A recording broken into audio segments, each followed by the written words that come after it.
All right, guys, there's no line on your credit card statement for this problem. Nothing shows up in your email, no vendor ever calls you, and no one ever asked your permission. Right now, some number of the people who work for you are using AI at work on their own phones, on their own accounts, with your business information sitting inside that box. You can't see it, you can't turn it off, and you can't delete any of it. Here's what to actually do about that. Hey guys, I'm Paul. I'm Ryan. Welcome to the Blueprint Automation Systems.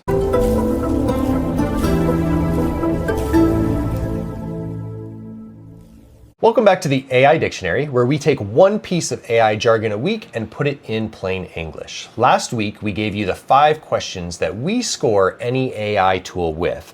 And one of the 5 was, what does it touch?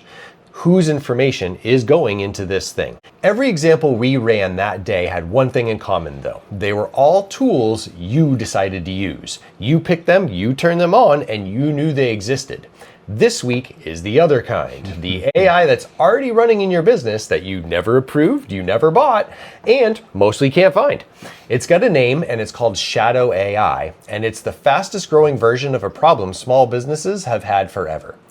We'll do the 30-second thing you can fix on your own account first, because you should, and then we're going to spend the rest of it on the part that 30 seconds doesn't really touch. Shadow AI, making it simple, any AI tool being used inside your business that you didn't approve of and don't know about. Name comes from an older idea called Shadow IT, which was the same problem with software. Somebody in accounting starts using a spreadsheet tool that the company never bought, and 4 years later, it's holding really critical information, and nobody in charge has ever even heard of it existing. What's different this time is the speed and the price of AI is very, very different than the old days.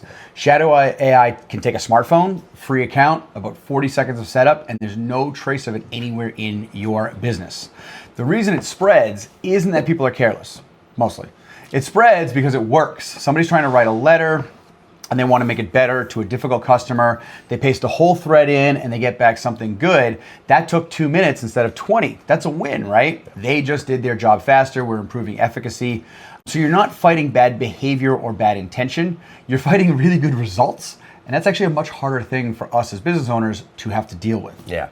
So let's take picture a dental practice, right? There's 2 dentists, 9 people total, a front desk person, an insurance coordinator, and some hygienists, right?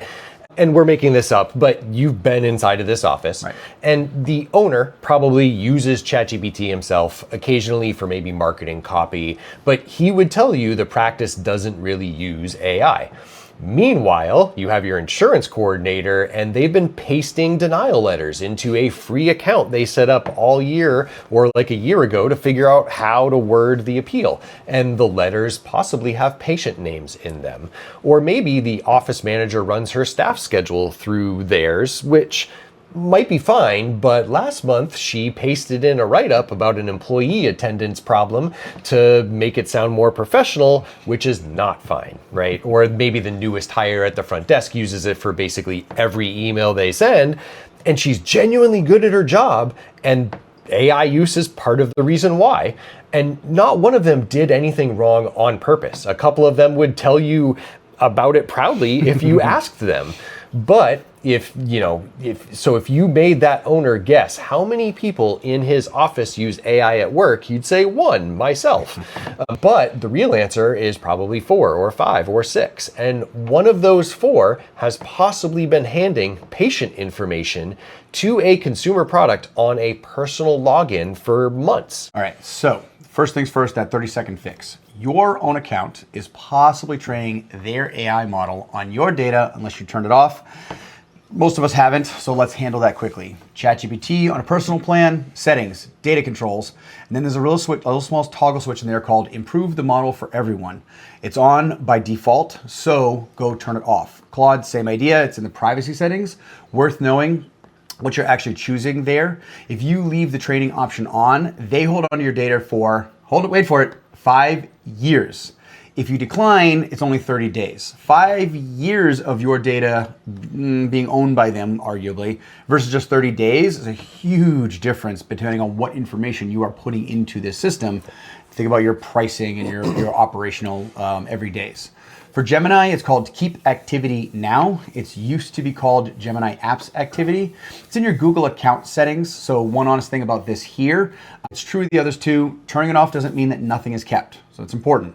Google keeps chats for 72 hours regardless, and they'll tell you plainly that a human reviewers may still look at it for some safety reasons, up to them in terms of what that is. That's a pretty big open spec. For sure. Whole thing, 30 seconds to keep your data semi-private. So go do it today if you haven't already. And there's one problem with this, right? All that does is fix one account, and it's yours, business owner, right? That's who we're talking to here.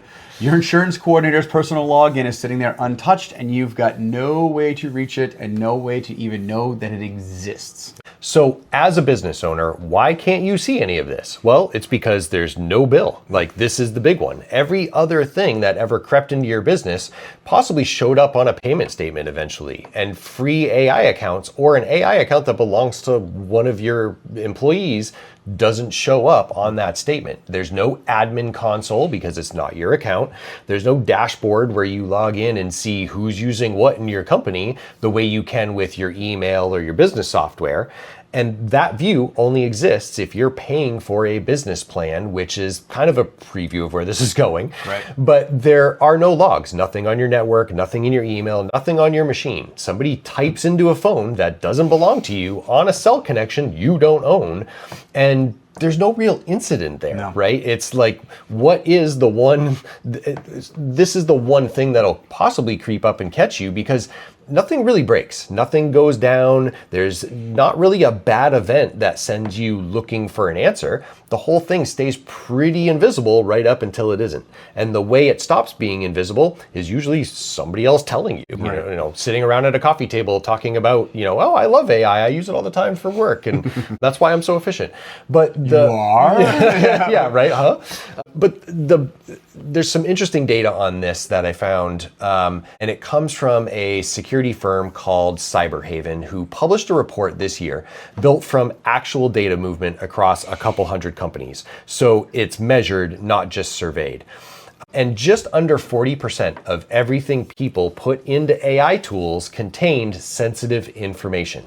So 40% of the things your employees are probably using AI for might have had sensitive information from your company that could get you in some serious trouble, right? And about a third of ChatGPT use was happening on personal accounts. And these are at companies, and this is measured data, right? So this is not like, oh, I surveyed a bunch of people and a third of people owned up to it. This is measured. So those are bigger companies with actual IT departments and written policies.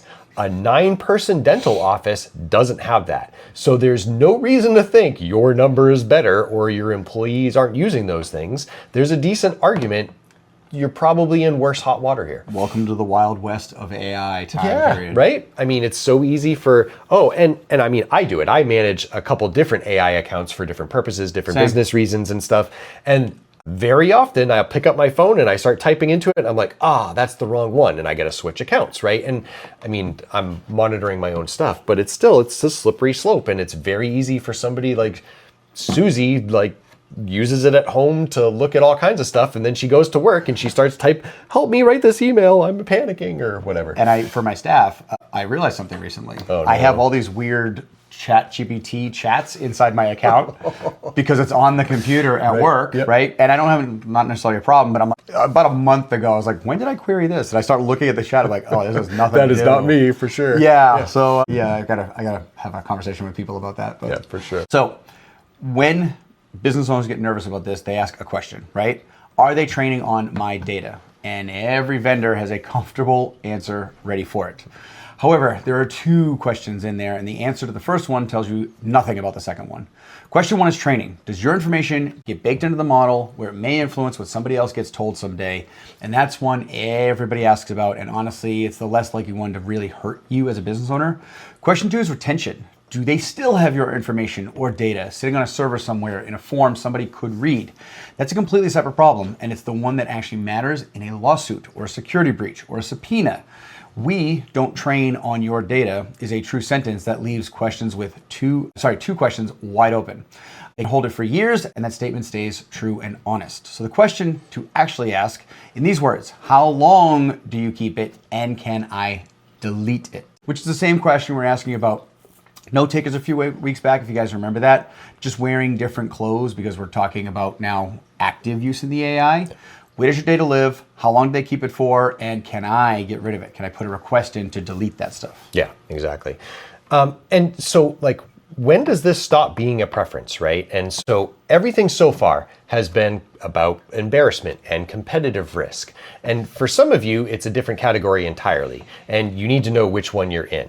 So if you're in healthcare or a law firm or financial services, or you handle anything about children, then some of what your staff might be pasting into a free chat window isn't your information to be casual with. That is protected stuff. Now, really quick, the disclaimer we put in all these, this is not legal advice, we're not attorneys, and if this paragraph is describing you, then go talk to somebody who does this for a living this week so you're protected as a business owner. Now, what changes though is the failure mode. So in a normal business, this going wrong means a bad afternoon and a hard conversation. But in a regulated business, like we just talked about, it can be a reportable event. And reportable means you have to go tell people it happened, your customers. Going back to our dentist office example, those denial letters with patient's name on them went into a consumer product, AI, or maybe a personal login, which violates laws on sharing patient information. That's not a hypothetical risk. It is a problem happening at a lot of companies today. We have financial data in my system and home addresses, right? So we're very careful about that stuff. AI does not get access to that part of our CRM, for example, for an actionable item for you guys. They tell you if you're in this category to make it simple, but if any part of your business, any part of it, already makes you think about who's allowed to see a file, you might already have a problem going on that you need to now start back-ending and looking into. Yeah, exactly. Now, as a business owner, right, your knee-jerk reaction to this might be, let's just ban AI software in my office, and that's going to make it worse. That right? horse is out of the barn, kids. Yeah, exactly, right? Like, so, once you understand all this, you might think, hey, let's send an email that says nobody uses AI for work effective immediately.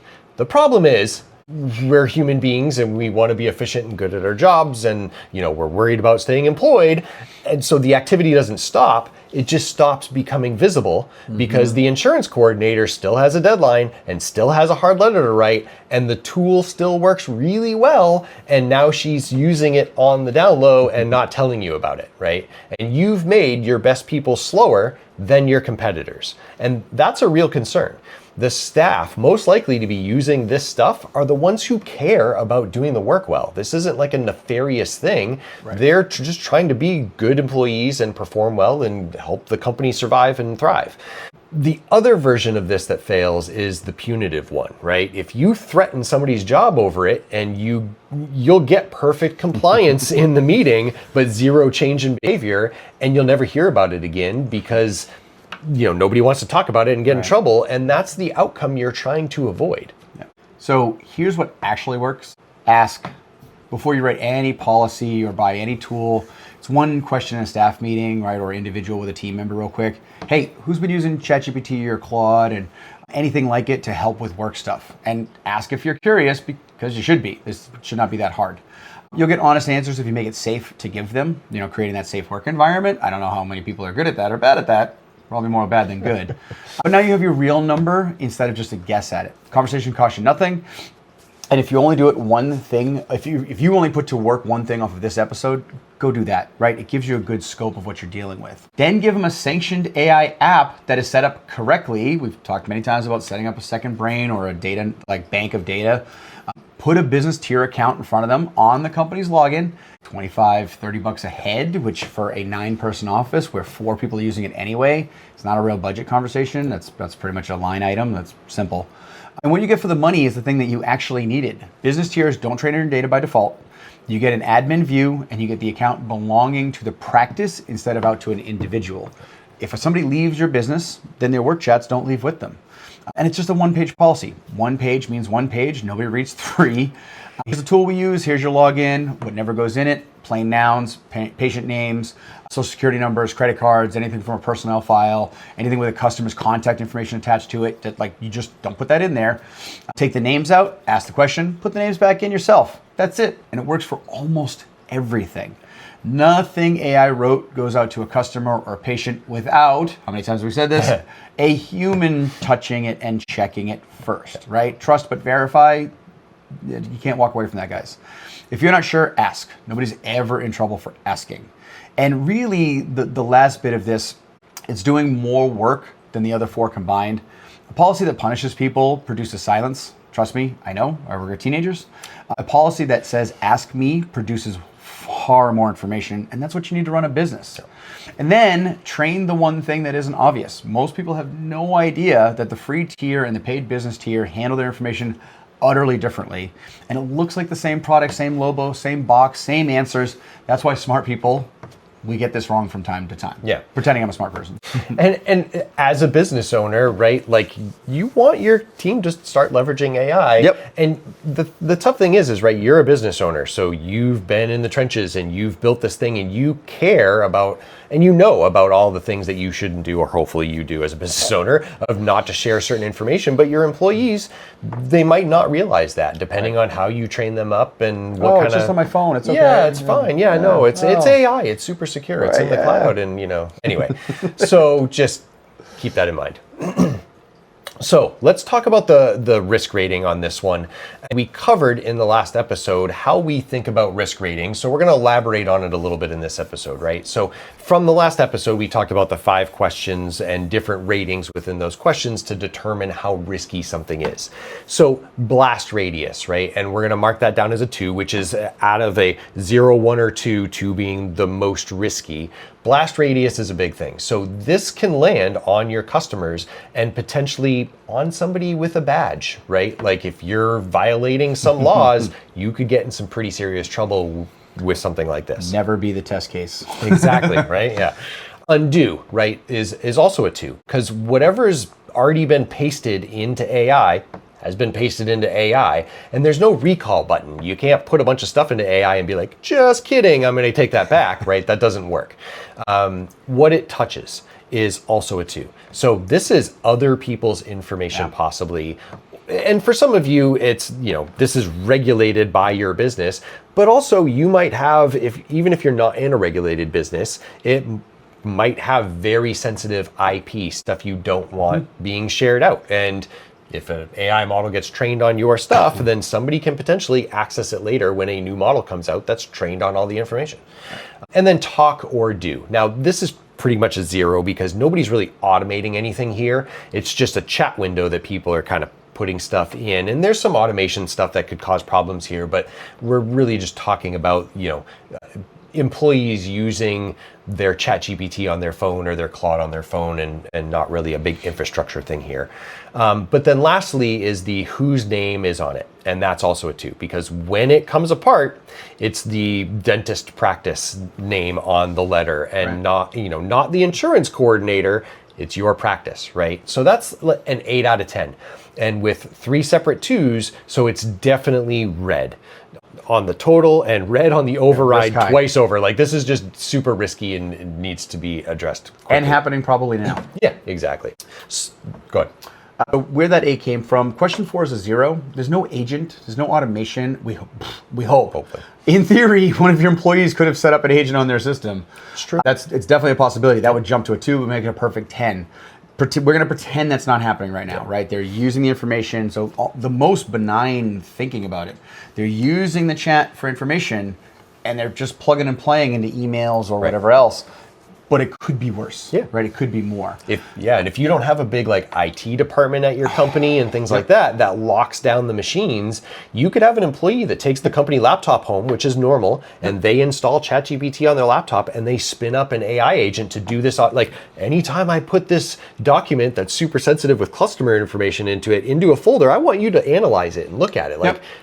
Again, not necessarily trying to be nefarious. Correct. Still a big freaking problem. Correct. And I mean, do you have a Gmail account? Gemini, Google's doing this kind of right now anyway. Right. So things to be conscious of. Yeah. It's worth studying this because of this stuff. It's worth you sitting with it for a second, because the entire industry conversation about AI risk is about machines that take action. Yeah. Your real exposure this year is a person typing on their phone. Probably it's just that. Yeah. Could be more, but if there's still, this is still a big risk. Yeah, exactly. All right, let's wrap this one up. So shadow AI is AI being used in your business that you never approved and you can't see. It spreads because it works, not because anybody's actually careless. Right. So make sure you go and turn off the systems, ChatGPT, Claude, training on your account data. ChatGPT is in the data control, Claude's in the privacy settings, Gemini is under keep activity. 30 seconds fixes that account, one account, out of however many that you have running in your business. Yep. You can't see the others because there's no bill, no admin console, no logs, and nothing ever breaks. Yeah. And now, right, training and retention are two different questions. We don't train on your data, doesn't tell you how long they keep your data. Ask both questions, get it in writing, find out what you're in for when you sign up for one of these services. Right. If you happen to be in a regulated business, and by the way, if you take money, you are in a regulated business. So just this is almost everybody. Yeah. This is a notification problem, not a preference. Go talk to somebody this week, or go check the logs in terms of the business, how the business reference is for the money transfer that you're using right now. Yep. Don't ban it. Ask who's using it. Take a deep breath. Whoosah. Take a deep breath. Ask who in your team is using it. Give them a sanction account on a business tier. Write a page, and then make asking questions free. Yeah. $20 a month is a cheap fix. It really is. Or 25 or whatever the business plan is. Right. Now, could you shut all of this down with an email tomorrow morning? You could, but should you? No, right? You'd be trading a problem that you can see for the same problem you can't. And you still want your employees to be efficient in their jobs wherever possible. There's a thing about this one that there's nothing to buy and nothing to build. So you need to end up having an honest conversation with your team. I know that's weird for some people. Most owners won't have it because it's a little uncomfortable to find out 4 people have been doing something for a year and nobody mentioned it. Especially if you're like, wow, they're really productive on it. You don't want to back off of that. Right. That's helping your business, right? It's a big deal. But have the conversation anyway. Everybody in that room is already on your side, I hope. They've just been solving their own problems quietly. And honestly, it's almost a reward situation. Like if an employee is being proactive with that stuff, this is good. Yeah. How do we manage for the risks, right? Which is mostly what you really ultimately hired them to do. Yeah, exactly. So next week, we're going to talk about why your AI is quietly out of date. Not wrong the way we talked about it with hallucinations, just old. And every one of these tools learned from a snapshot of the world that stopped on a specific date. And there's a second half to it that almost nobody's talking about, which is that the internet these things learn from is now roughly half written by other AI. So we'll get into what that does over time and the version of it that shows up inside your business where an AI wrote a document, nobody checked, and now it's the document your AI answers from. We have a free school community. You guys can come join and talk to us there. It's in the description down below.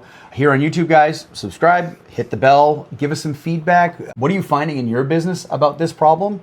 And then stay tuned because we have new episodes every single week. Yeah, plus we go live on Thursdays, currently at 11 a.m. Eastern. Inside school. Inside school, yeah. Come hang out in our school community. Yeah. You can ask us questions, bring us AI problems. You can see kind of what we're working on. We talk a little bit about what we work on from week to week. More on that soon. Yeah, and our live calls are also recorded and in our school community. So if you've missed some or you want to see what it's about, you can go check it out without any risk or apprehension on showing up to a live call. Absolutely. Thanks, guys. Thanks for watching.